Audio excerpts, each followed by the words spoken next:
सर्वांना नमस्कार. Tanvi Arjun love स्टोरीचे 178 episode यापूर्वीच अपलोड केलेले आहेत.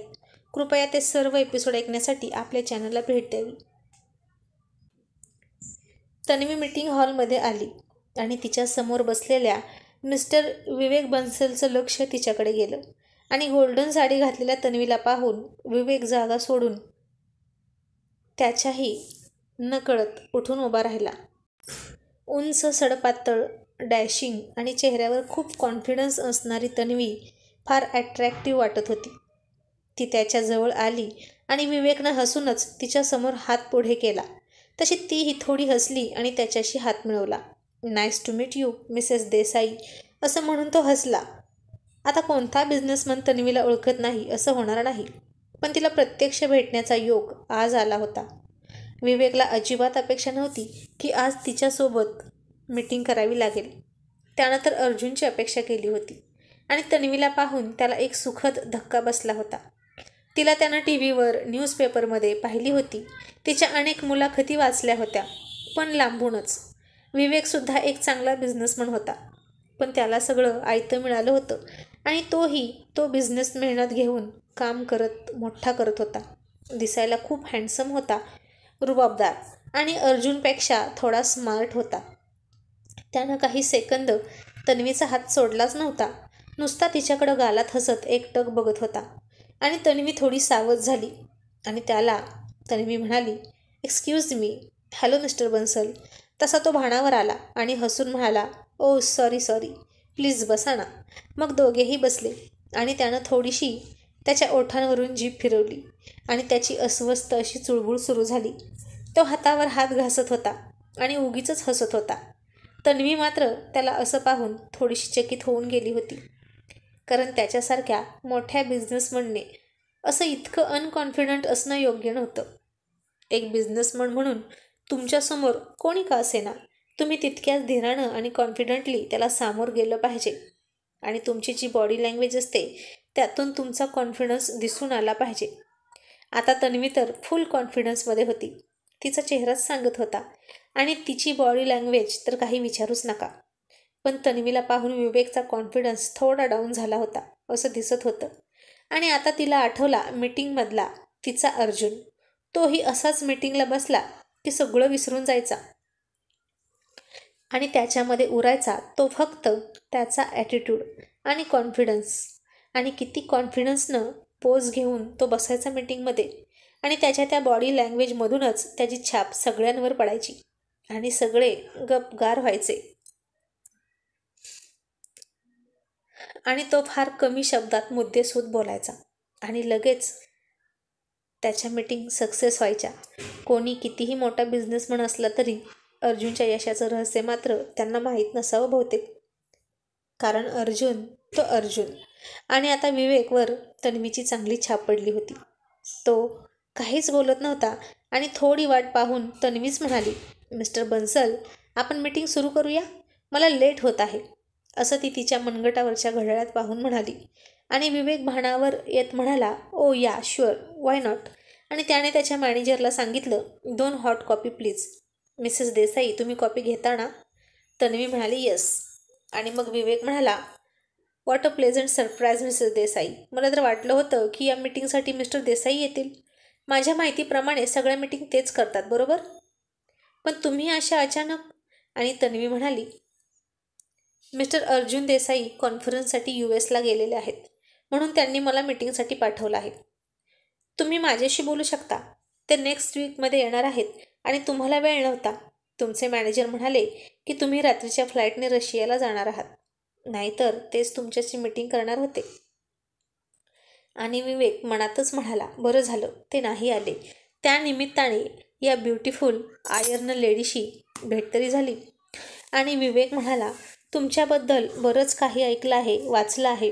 तुम्हाला मी टीव्हीवरती सुद्धा पाहतो आणि तुमच्या हुशारीचे किस्से भरपूर ऐकलेत मी. तन्वी हसूनच म्हणाली, थँक्यू.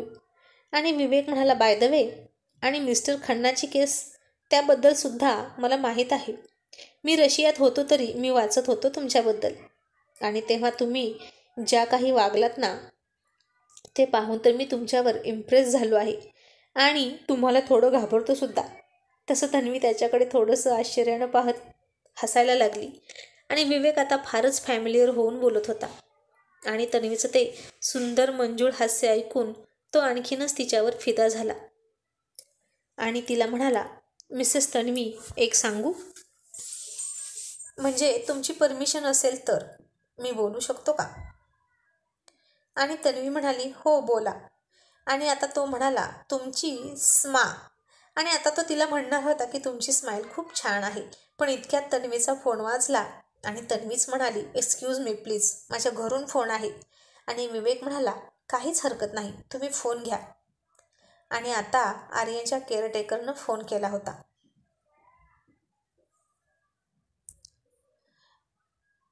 तन्वीनं अर्जुनसारखा तिचा फोन अतुलकडे दिलाच नव्हता, कारण आर्यनचे सारखे फोन यायचे. त्याला बोलायला यायला लागल्यापासून तर सारख्या बोबड्या बोलात तो तन्वीशी बोलायचा. मम्मा घरी कधी येणार हा एकच प्रश्न असायचा त्याचा. त्याला जेव्हा हवं तेव्हा तो फोन करायला लावायचा त्याच्या केअरटेकरला.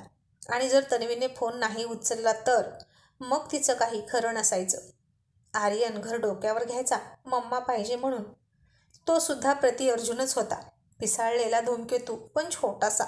रागाच्या बाबतीत हुबेहूब बापाचा वारसा घेतला होता त्यानं. जे हवं ते हवंच लगेच आणि त्याच्याच मनासारखं हवं. आणि म्हणून मग कितीही महत्त्वाचं काम असू द्या, लाखोंची डील असो किंवा करोडोंची डील असो, त्याचा फोन तन्वी टाळत नसायची. आणि आत्ताही तिने फोन घेतला आणि समोरून आर्यन महाशय बोलत होते. मम्मा तू अजून का नाही आली घरी? तन्वी म्हणाली, आर्यन मी येते हा बेबी, थोड्याच वेळात येते.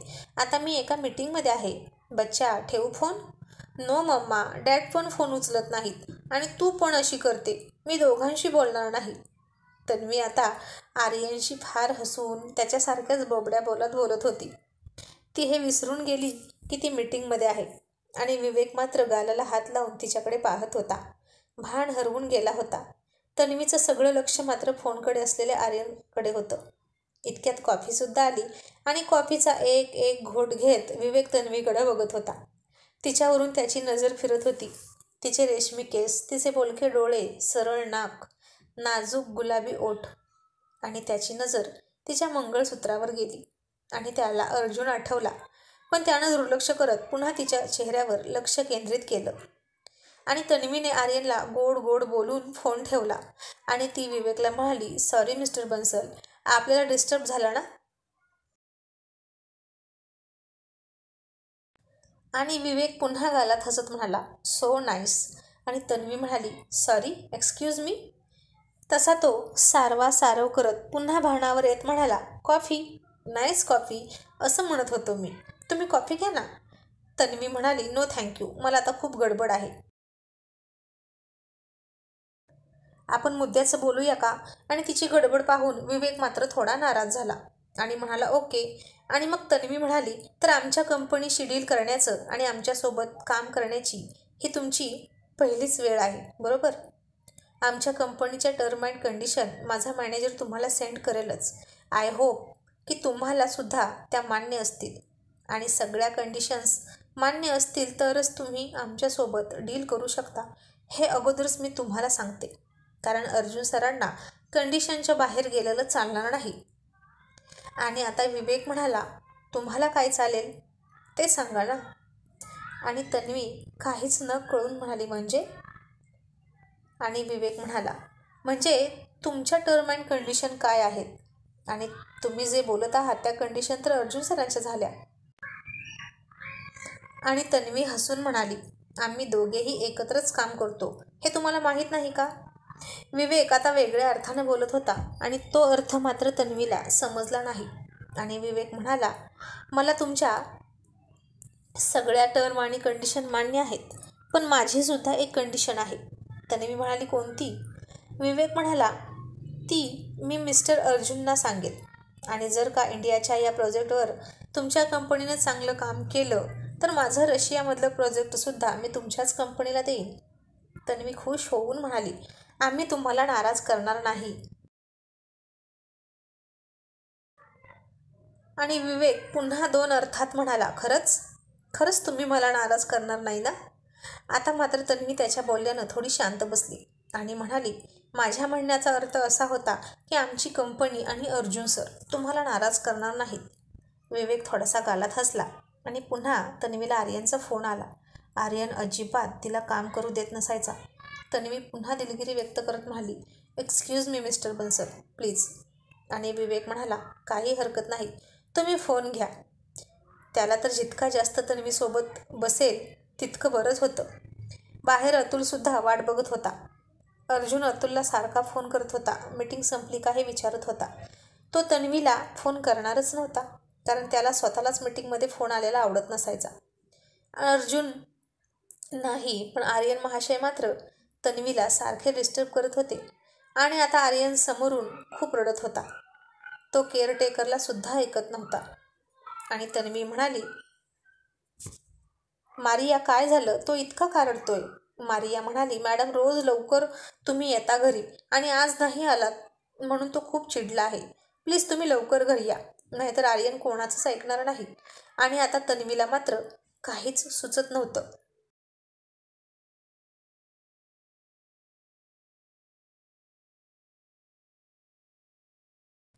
तिने लगेच फोन ठेवला आणि उठत म्हणाली, सॉरी मिस्टर बन्सल, माझा मुलगा खूप रडतोय, मला जावं लागेल. आणि विवेक म्हणाला, पण आपलं प्रोजेक्ट त्यावर अजून आपण बोललोच नाही आणि ॲग्रीमेंटवर सह्यासुद्धा राहिल्या आहेत. तन्वी म्हणाली, आपण पुन्हा एखाद्या दिवशी बोलू किंवा तुम्ही अर्जुन सर आले की त्यांच्याशी बोला, पण प्लीज मला आता गेलं पाहिजे. विवेक म्हणाला, मिसेस तन्वी, हे प्रोजेक्ट तुमच्या कंपनीसाठी महत्त्वाचं आहे की नाही ते आधी मला सांगा. आणि तन्वी म्हणाली, प्रोजेक्ट तर महत्त्वाचा आहेच, म्हणूनच अर्जुन सर नसताना मी मीटिंगसाठी आले, पण त्याहीपेक्षा मला माझ्या मुलाची काळजी जास्त आहे. बाकी तुम्ही हे प्रोजेक्ट आम्हाला नाही दिलं तरी चालेल. असं म्हणून तन्वी सरळ निघून गेली. आणि आता विवेक तिच्या या ॲटिट्यूडवर सुद्धा फिदा झाला. आणि त्याचा मॅनेजर म्हणाला, सर तुमच्या फ्लाईटची वेळ झाली आहे. आणि विवेक तन्वी गेली त्या दिशेनं बघत म्हणाला, फ्लाईट कॅन्सल कर. आणि मॅनेजर काहीच न समजून म्हणाला, काय सर, फ्लाईट कॅन्सल करू? पण का? म्हणजे तुम्ही रशियाला जाणार आहात की नाही? विवेक म्हणाला, रशियाला जाणं इतकं महत्त्वाचं नाही. माझ्यासाठी आता ही मीटिंग फार महत्त्वाची आहे. मीटिंग अर्धवट राहिली आहे आणि पुन्हा एकदा मिसेस तन्वीचं शेड्यूल मागून घ्या. मी त्यांच्यासोबतच पूर्ण मीटिंग करूनच रशियाला जाणार. आणि ऐक, मीटिंगचं शेड्यूल दिवसाचं कर, पुन्हा मला असा डिस्टर्ब चालणार नाही. असं म्हणून तो तन्वी गेली त्या दिशेने पाहत हसत होता, गालातल्या गालात. तन्वी घरी आली आणि पहिल्यांदा तिनं आर्यनला उचलून घेतला, पण तो फुगला होता आणि तिच्याशी बोलत नव्हता. रडून रडून नाक, गाल, डोळे लाल झाले होते आणि रागाने तर आणखीनच जास्त लाल झाला होता तो. तो असा फुगून रुसून बसला की तिला तर अर्जुनचीच आठवण यायची. म्हणूनच आता अर्जुन जवळ नव्हता तरी तिला त्याची जास्त आठवण येतच नव्हती. आणि इतक्यात अर्जुननं तन्वीला फोन केला आणि म्हणाला, तन्वी, मी अतुलला फोन केला होता, पण प्रोजेक्ट काही कळलंच नाही. डील फायनल झाली का? आणि तन्वी म्हणाली, अर्जुन सॉरी बेबी, पण मी मीटिंग अर्ध्यातच ठेवून आले. मिस्टर बन्सल चिडले असतील, पण मी काय करू? आर्यन खूप रडत होता. अर्जुन आश्चर्यानं म्हणाला, काय? तनू असं करतात का? अगं आता ते रशियाला जातील आणि ते ऑनलाईन मीटिंगसुद्धा करत नाहीत. तनू, खूप गोल्डन चान्स घालवलास बघ तू. आणि तन्वी म्हणाली, अर्जुन इतकाही गोल्डन चान्स नव्हता तो. आर्यन रडत होता. मी तुला सांगितलं ना, आणि असे भरपूर प्रोजेक्ट येतील ना तुला, एक गेला तर जाऊ दे. आणि अर्जुन म्हणाला, तनू तुला नाही समजणार त्या प्रोजेक्टचं महत्त्व. आणि तन्वी म्हणाली, आणि अर्जुन तुला आर्यनच्या अश्रूंचं महत्त्व नाही कळणार. आणि आता या दोघांचं भांडण सुरू झालं. आणि तन्वी अर्जुनला निक्षून सांगत म्हणाली, अर्जुन बेबी ऐक, तू जर असं करणार असशील तर मी उद्यापासून ऑफिसला येणार नाही. तुला जर फॅमिलीपेक्षा प्रोजेक्ट महत्त्वाचा वाटत असेल तर मला हे आवडणार नाही. आणि आता अर्जुन तिची समजूत घालत म्हणाला, तनू बेबी प्लीज असं नको करू, माझं ऐकून तरी घे, मला असं नव्हतं म्हणायचं. आणि त्या दोघांचं बेबी बेबी ऐकून आर्यन म्हणाला, मम्मा तुझा बेबी तर मी आहे ना, मग तू डॅडना बेबी का म्हणतेस? तन्वी थोडी हसून म्हणाली, आर्यन बेबी तुझे डॅडसुद्धा बेबीच आहेत. आणि आर्यन पुन्हा म्हणाला, पण मम्मा, बेबीला दाढी नसते ना, ते खूप सॉफ्ट असतात. पण डॅडला तर दाढी आहे ना, आणि डॅड किशी किशी करताना तेव्हा मला ती टोचते. मग ते कसे बेबी? आणि आता हे ऐकून चिडलेले अर्जुन तन्वी दोघेही खूप खूप हसायला लागले.